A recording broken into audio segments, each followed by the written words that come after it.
मुमरा भी चल करके आए, मैं उनका पहले से इस्तेमाल करता हूँ। हम सबके आने वाले इंशाअल्लाह आमदार जनाब नजीबुल्लाह साहब, आनंद प्रांते साहब, विष्णु भगत साहब, मनीषा भगत जी, नेहा नाइक साहबा, रूपाली गोटे मैडम, संगीता दौरे मैडम, वीरू वाघमारे साहब, मोहसिन भाई, महफूज शेख मामा, जब्बीर भाई,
या वो सफर भाई को उठाना था, या रूपाली भाई को उठाना था, या विष्णु को उठाना था, या हमें शासक बोलते में आमदार भी खड़े हो गए, पराग के साथ को वापस लाना पड़ता था, किसी न किसी को उठाना था। सफर भाई जो गद्दारी लिख रहे ना, उनको कहो कि कौन गद्दारी की बात करता, हमको ₹1,00,000 वाला जवाब तो दो। जब आवाम के वोट बदलने को आपने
कब्रिस्तान हैंड ओवर करने के लिए कत्तल खाने की शिफ्टिंग की थी।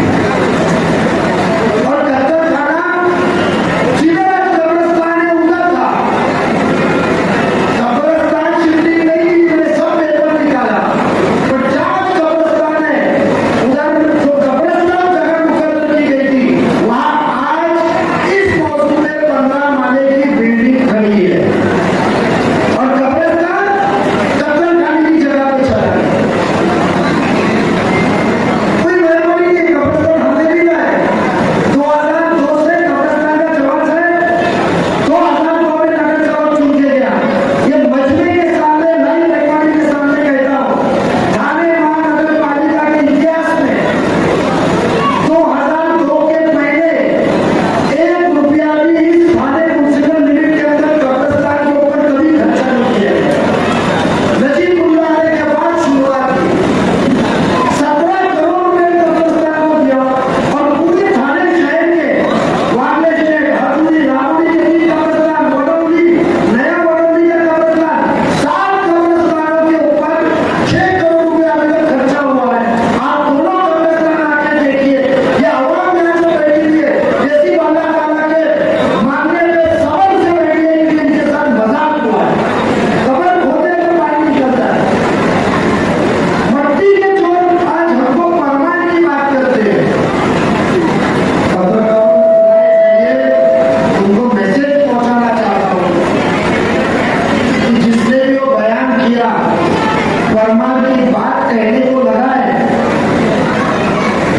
तो इतना कहूंगा यहूद में मजीद बुजुर्ग का बंगला मत बोलो। जब आप बच्चे के जैसा मेरे कदम पे रो रहे थे नजीबुल्लाह अंदर जाने वाला था कुर्बानी के लिए और पैसा आपने लिया और गलती के उन्होंने तो किस्सा कहने को मत लगा।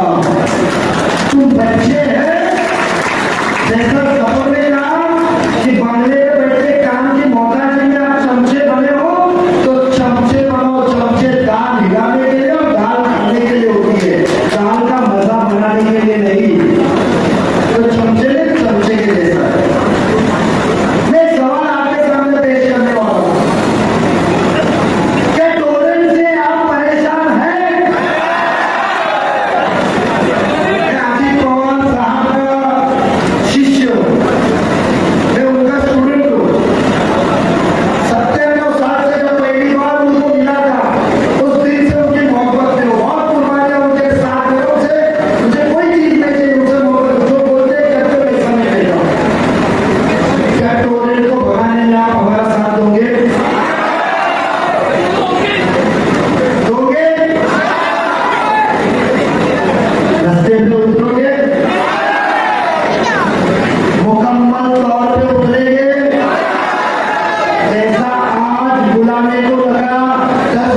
मुखिया, जसवीर, सरफराज, सभी मेरे नौजवान दोस्तों का कौतुक, किसी का नाम रह गया युवा टीम में से तो माफ कर देना, लेकिन सभी को मैं अभिनंदन करता हूं कि आज ये कार्यक्रम इन्होंने आयोजन किया।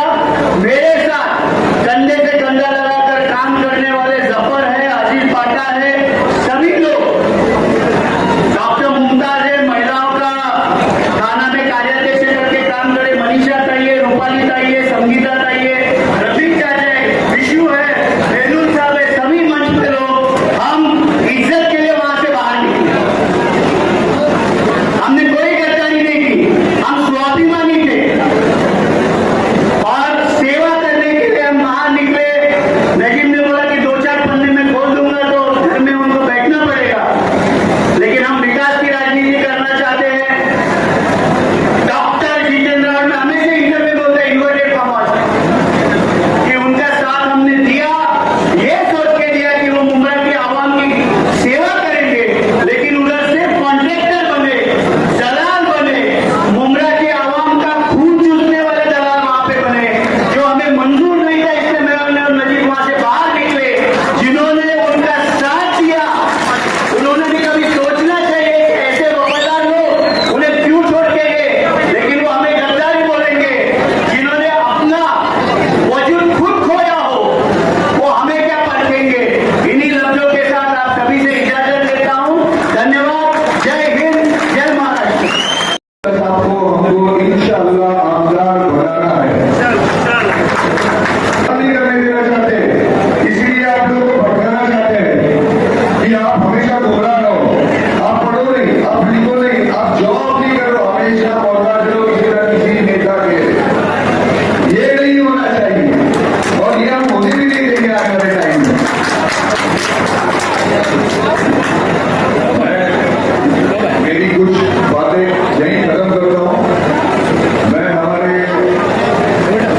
थाने जिला के यूथ के प्रेसिडेंट वीरू हमारे साहब को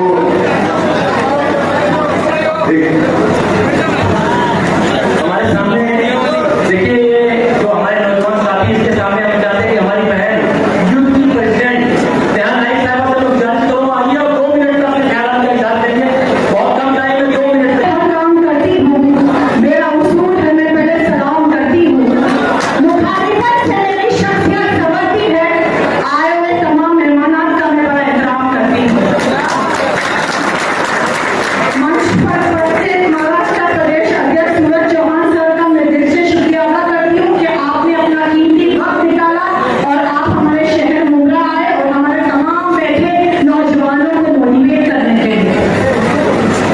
मेरा भाई नजीब मल्लाक किसी इंट्रोडक्शन का मशहूर मोहताज नहीं। अल्लाह ने उन्हें इज्जत से, दौलत से, शौहरत से, सभी चीजों से नवाजा है। नहीं नवाजा है तो घमंड तकब्बुर से। ये बहुत अच्छी बात है। आज मैं देख रही हूँ भारी तादाद में युद्ध के तमाम नौजवानों ने मिलकर इस कार्यक्रम को ऑर्गेनाइज किया है, तो सबसे पहले मैं उन्हें मुबारकबाद पेश करती हूँ और टीम नजीब मुल्ला के साथ राष्ट्रवादी कांग्रेस पार्टी अजीत दादा पवार गढ़ से जुड़ने वाले तमाम लोगों को पार्टी में मैं वेलकम करती हूँ। सबसे पहले तो मैं शहर के अंदाज से ये पूछना चाहती हूँ कि जब आप हाउसिंग मिनिस्टर थे तो आपने हमारे शहर के लिए क्या किया? जब आप हेल्थ मिनिस्टर थे तब आपने हमारे शहर के लिए क्या किया? मैं देखती हूँ जहाँ जहाँ वो लोगों से मीटिंग करते हैं सिर्फ एक ही बात करते हैं, डेमोक्रेसी, संविधान, सेक्युलरिज्म और बीजेपी।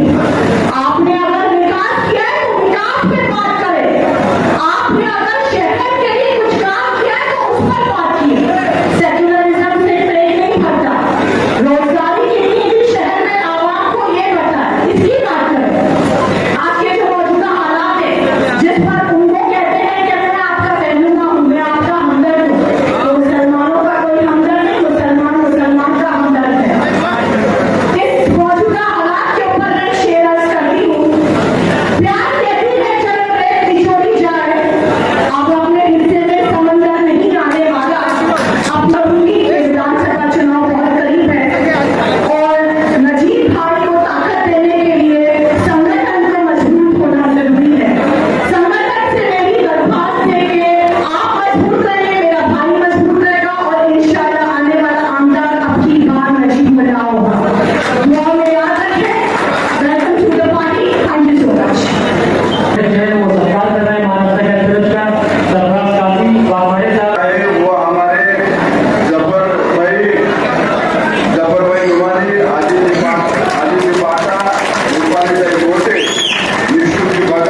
की है।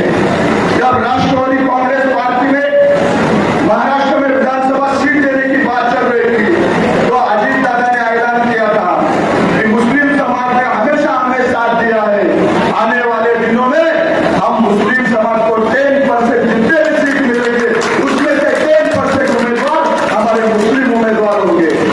आप मैं दावे के साथ कह सकता हूं, आप नजीब भाई को विधायक बनाओ, अजीत दादा उनको मंत्री बनाने का काम करेंगे।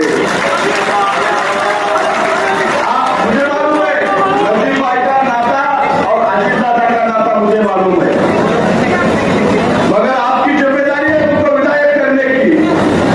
आपको आने वाले दिनों में गुमराह किया जाएगा, अलग अलग मायने आपके सामने रखे जाएंगे, अलग अलग विषय रखे जाएंगे।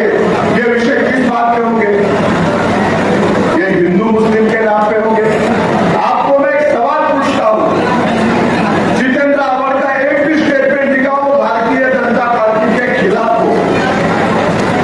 एक स्टेटमेंट कभी मुस्लिम समाज के खिलाफ अगर किसी नेता ने बोला होगा तो उसके खिलाफ जितेंद्र आव्हाड ने बोला है। अगर कोई कमजोर आदमी बोलता है तो उसके खिलाफ बोलने वाला आदमी जितेंद्र आव्हाड है। वो कमजोर देख के अटैक करता है, वो कभी शक्तिशाली लोगों पे अटैक नहीं करते। जैसे नजीब भाई ने बोला दिन में इधर आपके खिलाफ बोलेंगे, रात में उधर जाके चरण स्पर्श करेंगे। ऐसे नेता को आपसे यहाँ से भगाना होगा। आने वाले दिनों में आपका विधायक आगे बनाना है, आपका अपना विधायक बना है तो नजीब भाई के पीछे खड़ा रहना होगा। आज राष्ट्रवादी कांग्रेस पार्टी सत्ता में आई है, सत्ता में आने के बाद हम लोगों ने क्या किया? हम लोगों ने जो भी योजना लाई, समाज के सेवक का जो भी पिछड़ा वर्ग है उनको विकास के प्रभाव में लाने के लिए योजना लाई। मुख्यमंत्री लाडली बहन योजना के माध्यम से जो भी हमारे यहाँ पर बहने बैठी हुए हर बहन को हर महीने को 1,500 रुपए देने का काम अजीत दादा पवार ने किया है। मेरे युवा साथी है जो कॉलेज में पढ़ते हैं, मेरे युवा बहन है जो कॉलेज में पढ़ते हैं, युवा बहनों के लिए मुफ्त में शिक्षा देने का काम अजीत दादा पवार ने। जो डिग्री डिप्लोमा कंप्लीट किया है, डिप्लोमा वाले को 8,000 रुपए, जिसकी डिग्री कंप्लीट है उसको 10,000 रुपए कार्य प्रशिक्षण योजना के माध्यम से युवा साथी का देने का काम भी अजीत दादा पवार ने किया है। बहुत सारी योजना है जो अजीत दादा ने आप लोगों के लिए लेकर आए हैं। मैं मुस्लिम समाज के लिए बात करता हूँ। नजीब भाई महाराष्ट्र में जब सत्ता में आए थे, मैं एक किस्सा बताता हूँ। महाराष्ट्र में जब सत्ता में हम लोग आए थे, महाराष्ट्र में एक विषय चल रहा था, मराठा समाज को आरक्षण मिलना चाहिए। मराठा समाज के लोग आंदोलन लेकर आए थे, ओबीसी समाज के लोग, ओबीसी समाज का आंदोलन मतलब आरक्षण मिलना चाहिए, उसके लिए वे वोट चलाए थे। हर किसी को लगा कि अजीत दादा भारतीय जनता पार्टी के साथ में, मतलब अजीत दादा ने विचारधारा छोड़ दी क्या, अजीत दादा ने मुस्लिम समाज के लिए कुछ करना छोड़ दिया क्या। मगर मैं आपको विश्वास के साथ बताता हूँ कि अजीत दादा एकमात्र नेता थे कि मराठा समाज को भी आरक्षण मिलना चाहिए, ओबीसी का आरक्षण न जाते हुए ये भूमिका लेने के बाद अजीत दादा की भूमिका थी मराठा समाज के साथ मुस्लिम समाज को भी आरक्षण मिलना चाहिए और उसके लिए मंत्रालय में बैठक लेने वाला नेता ये अजीत दादा थे।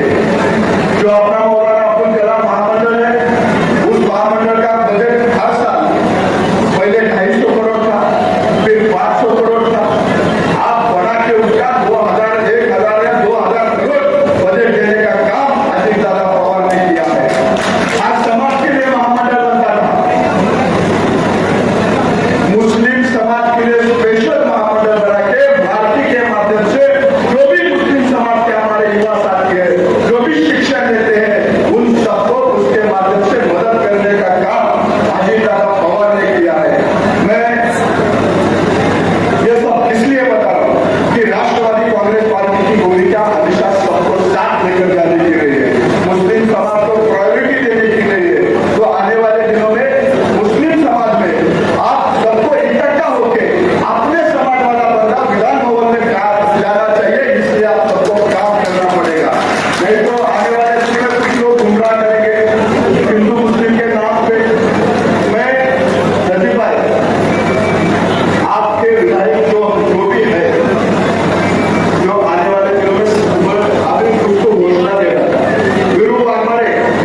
आंदोलन कर रहे थे। मतलब महाराष्ट्र में ऐसा पहली बार हो रहा है, उनके खिलाफ ही आंदोलन कर रहे हैं। भाई और बहनों, नजीब भाई ने जो बोला, आनंद फडणवीस साहब ने जो बोला, वो याद रखो। राष्ट्रवादी कांग्रेस पार्टी की भूमिका ना जाति की ना धर्म की रही है। राष्ट्रवादी कांग्रेस पार्टी की भूमिका विकास की रही है। आने वाले दिनों में करवा मुका में अगर आपने को विकास चाहिए तो नजीब भाई का जैसा चेहरा विधानसभा में चाहिए। इसलिए आप सब लोगों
महाराष्ट्र प्रदेश के यूथ अध्यक्ष है नजीबुल्ला साहब और आलम करंजा के साथ, उसके साथ सारे पदाधिकारी और कार्यकर्ता रहेंगे यूथ के।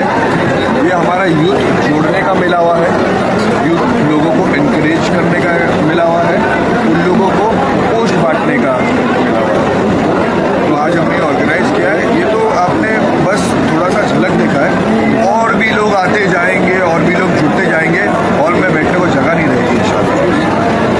तब शहर के काफी जो है युवा आपके साथ जुड़े हुए हैं। आप देख सकते हैं सुल्तान रिजवी मैं साहब, जी आप वीडियो पीछे घुमा के देख लीजिए। 2 नहीं हजारों की तादाद में आप राष्ट्रवादी कांग्रेस के साथ यूथ को जुड़ते हुए देखेंगे। शहर में कुछ चर्चाएं हो रही हैं कि एक दो बड़े चेहरे हैं एनसीपी शरद पवार गुट के, जो अजीत पवार गुट में आप लोगों के साथ आने वाले हैं। क्या यह बात सही है? मैं इस पर कोई कमेंट नहीं कर सकता, क्योंकि ये हमारी पार्टी के हाई कमान के हाथ में है और मेरा इस पर कोई टिप्पणी नहीं, और मैं इस पर कुछ भी कमेंट नहीं कर सकता। आने वाले दिनों में मुमरा का चेहरा कुछ अलग ही नजर आने वाला है। इंशाल्लाह बदलाव होगा इंशाल्लाह।